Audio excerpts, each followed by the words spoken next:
Olá, meus irmãos, bem-vindos ao canal Mistério Palavra do Senhor. Aqui no canal, como professor Luiz, você vai aprender o que a Bíblia diz. Meu irmão, minha irmã, vamos continuar o estudo da Bíblia, né? Vamos começar hoje o Evangelho de Jesus Cristo segundo Lucas, né? Vocês vão perceber em Lucas, o último dos evangelhos sinóticos, uma diferença muito grande dos outros dois, né? Primeiro, Lucas ele não era judeu, não era israelita, ele era considerado gentil de nascença, tá? Era médico, e Lucas era médico, era companheiro de Paulo em viagens, tá? E esse evangelho que se relata, é um evangelho que é um relato, é cheio de pormenores técnicos, até por causa da natureza profissional de Lucas, né? Ele é endereçado a Teófilo. Teófilo quer dizer amigo de Deus, entendeu? Aquele que ama Deus. É uma pessoa, claramente é uma pessoa tipificada aqui, tá? E quando ele emprega lá excelentíssimo, revela que a pessoa está sendo indivíduo apoiando uma ideia que era um oficial romano, ou que era um nobre, né? E a data que esse evangelho foi compilado, provavelmente nas décadas de 70, 80 depois do Cristo. Lucas não foi apóstolo, ele era evangelista, tá? Vocês vão perceber que ele tinha domínio da língua grega, o seu vocabulário, ele é um vocabulário rico, amplo, né? E é tão rico que se aproxima muitas vezes do grego clássico, né? Não do grego koiné, né? Vocês vão perceber que Lucas faz uso de muitas fontes documentárias, relatos, por exemplo, quando o Evangelho de Marcos, que foi o primeiro a ser escrito, ouviu outras pessoas, né?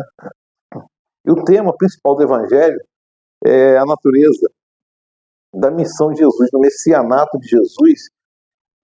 E o versículo-chave é o versículo 19, do capítulo 19, versículo 10, tá? Começa assim o relato dele, capítulo 1 hoje. Muitos já se dedicaram a elaborar um relato dos fatos que se cumpriram entre nós, conforme nos foram transmitidos por aqueles que, desde o início, foram testemunhas oculares e servos da palavra. Está falando daquelas pessoas que ouviram Jesus, viram Jesus e receberam o ensinamento também, né? E já diz o que é um relato. Eu mesmo investiguei tudo cuidadosamente. Desde o começo, decidi escrever para um relato ordenado, ou seja, ele coloca em ordem, né? Ó excelentíssimo Teófilo, para que tenhas a certeza das coisas que te foram ensinadas. Então, Teófilo já aprendeu anteriormente, ele que está buscando estudar e se aprofundar na palavra, conhecer a palavra, né? E aí, no versículo 5 começa o nascimento de João Batista, né? A profecia do nascimento de João Batista. No tempo do rei Herodes, né, que é rei da Judéia, não era considerado rei, né, mas era um tipo sarcástico, né? Um sacerdote chamado Zacarias pertencia ao grupo sacerdotal de Abias. Isabel, sua mulher, também descendente de Arão, ou seja, ambos eram descendentes do sacerdote levita Arão, irmão de Moisés. Eram justos aos olhos de Deus, obedecendo de modo irrepreensível todos os seus mandamentos e preceitos do Senhor, obedecia a lei, né? Mas eles não tinham filhos, porque Isabel era estéril, e ambos eram em idade avançada. Você vê que Deus é especialista, criou o mundo do nada, falando, e agora vai dar João Batista do nada falando, né? Como Sara também. Sara engravidou de Abraão, sendo estéril. E agora, João Batista vai nascer de Isabel sendo estéril, né? Porque eles eram, sobretudo, em idade avançada. Certa vez, estando em serviço do seu grupo, Zacarias, estando servindo como sacerdote diante de Deus, ele foi escolhido por sorteio de acordo com o costume dos sacerdotes para entrar no santuário do Senhor e oferecer incenso. Chegando a hora de oferecer incenso, o povo estava todo orando lá de fora, era o costume, né? Então o anjo do Senhor apareceu a Zacarias à direita do altar do incenso. Quando Zacarias o viu, ficou perto do bolso, né? Ficou espantado, né? Foi dominado pelo medo, naturalmente, né? Mas o anjo lhe disse: não tenha medo, Zacarias. Sua oração foi ouvida. Isabel, sua mulher, lhe dará um filho, você dará o nome de João. Ele será motivo de prazer e de alegria para vocês. Muitos se alegrarão por causa do nascimento dele, pois será grande aos olhos do Senhor. Ele nunca ele nunca tomará vinho nem bebida fermentada, será cheio do Espírito Santo, desde antes do seu nascimento. Aqui está ordenando o voto nazireu, né, que era comum. Não bebia bebida fermentada nem bebida forte, né, destinado ao serviço do Senhor. Fará retornar muitos dentre o povo de Israel ao Senhor, o seu Deus. Irá, é aquela voz que clama no deserto, né, e Deus sempre gritava, chamava ao Israel, né? Irá adiante do Senhor no espírito dele, né? E no poder de Elias. E aqui, meu irmão, não é que ia voltar né, não havia reencarnação aqui de Elias, coisa nenhuma, como muitos falam.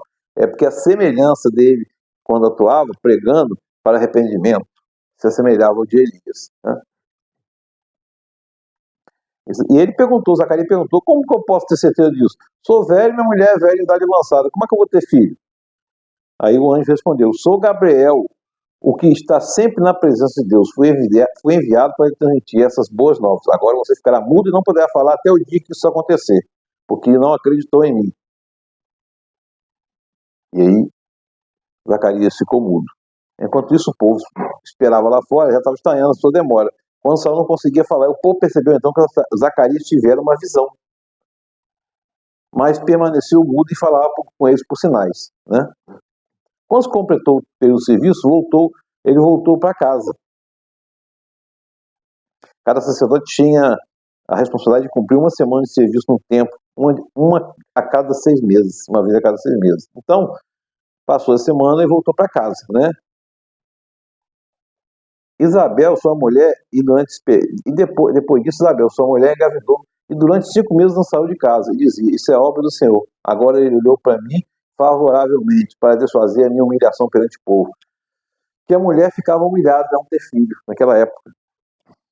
E aí, no 6º mês, Deus enviou o anjo Gabriel, no 6º mês, Deus enviou o anjo Gabriel a Nazaré, cidade da Galileia, a casa da virgem chamada Maria, um certo homem chamado José, de Davi, descendente de Davi. O nome da virgem era Maria. O anjo aproximou-se dela dizendo, agraciada, salve, alegre-se, o Senhor é com você. Maria ficou perturbada com essas palavras, pensando que poderia significar aquilo, a salvação, mas o anjo disse, não tenha medo, você foi agraciada por Deus, você ficará grávida e dará à luz a um filho e deporá o nome de Jesus, ou Yeshua, né? Yeshua em hebraico. Ele será grande, será chamado Filho do Altíssimo. O Senhor lhe dará o trono do seu pai Davi, porque Davi era antecedente deles, a ascendência de Davi sobre eles, e Jesus é o rei messiânico, né? É o rei davídico. Ele reinará para sempre sobre todos os povos, o rei jamais terá fim, falando da perspectiva futura, né? E a Maria perguntou isso. Ué, como que pode acontecer se sou virgem? O anjo respondeu, o Espírito Santo virá sobre você e o poder do Altíssimo cobrirá com a sua sombra. Assim, aquele que há de nascer será chamado Santo, Filho de Deus. Também Isabel, sua parente, terá um filho na velhice, a qual diziam ser estéril, mas este é o 6º mês de gestação, pois nada é impossível para Deus. Então, João Batista é mais velho que Jesus alguns meses. Maria engravidou e já no 6º mês em que Isabel estava grávida, né? E eram primos.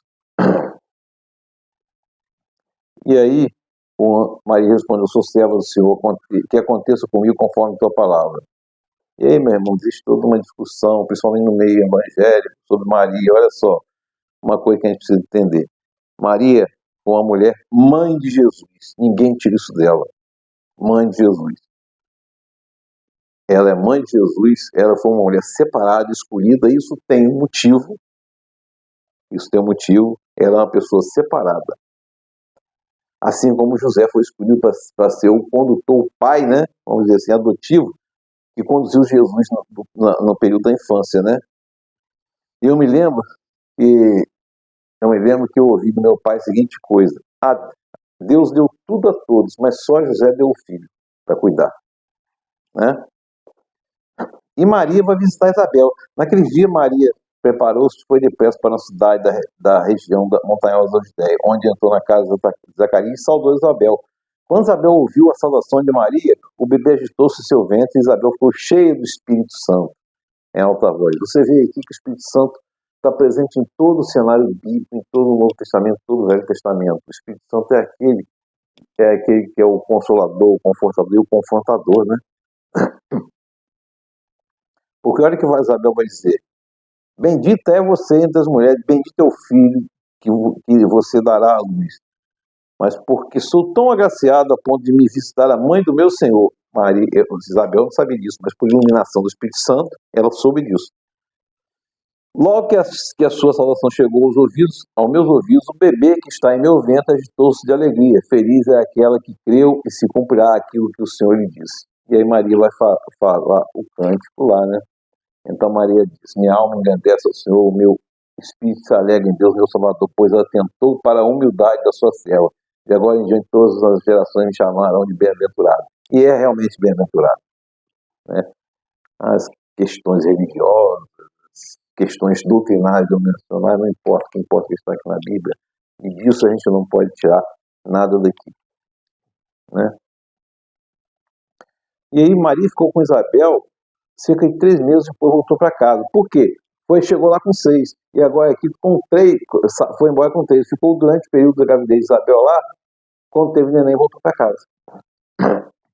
E eu completou o tempo de Isabel, ela teve a luz, e seus vizinhos, parentes, ouviram falar da misericórdia de Deus que ele havia demonstrado, se alegraram nela. No 8º dia foram circuncidar o menino, né, porque era o costume, né, e queriam dar, o costume do judaísmo, né, e queriam dar o nome do pai Zacarias, mas sua mãe tomou a palavra e disse: não, esse é chamado João. Disseram: você não tem nenhum parente com esse nome. Então fizeram por sinais ao pai do menino para saber como queria que ele se chamasse. Ele pediu a tabuinha, escreveu para a admiração de todos, escreveu o nome dele, João. Imediatamente a boca de Zacarias só abriu, sua língua soltou e começou a falar. O que vai ser esse menino? Pois a mão do Senhor... O que vai ser esse menino? Pois a mão do Senhor estava com ele. É o cântico de Zacarias. Seu pai Zacarias foi cheio do Espírito Santo e profetizou: louvado seja o Senhor Deus Israel, porque visitou e redimiu o seu povo e promoveu poderosa salvação para nós na linhagem do seu servo Davi. Pois como falara pelos seus santos profetas da antiguidade, salvando os nossos inimigos e da mão de todos os que nos odeiam. E aqui, meu irmão, ele vai colocar aqui no final: para brilhar sobre aqueles que estão vivendo nas trevas, na sombra da morte, guiar nossos pés no caminho da paz. E o povo que estava em trevas viu uma grande luz, como está escrito lá no livro de Isaías, né? O menino crescia forte, se fortalecia em espírito e viveu no deserto até aparecer publicamente. Você tem que lembrar que João Batista se retirou, foi para o deserto, e João Batista tinha um voto nazireu. Meu irmão, minha irmã, que o Espírito Santo Deus esteja sobre nós, nos confortando, nos consolando sempre. Depois desse capítulo, nós vamos ver o capítulo 2 em diante, que vai falar do nascimento de Jesus. Você por aqui no Evangelho, você vai perceber o detalhe da narrativa, detalhes. Lucas é detalhista nas narrativas. Deus nos abençoe. Amém.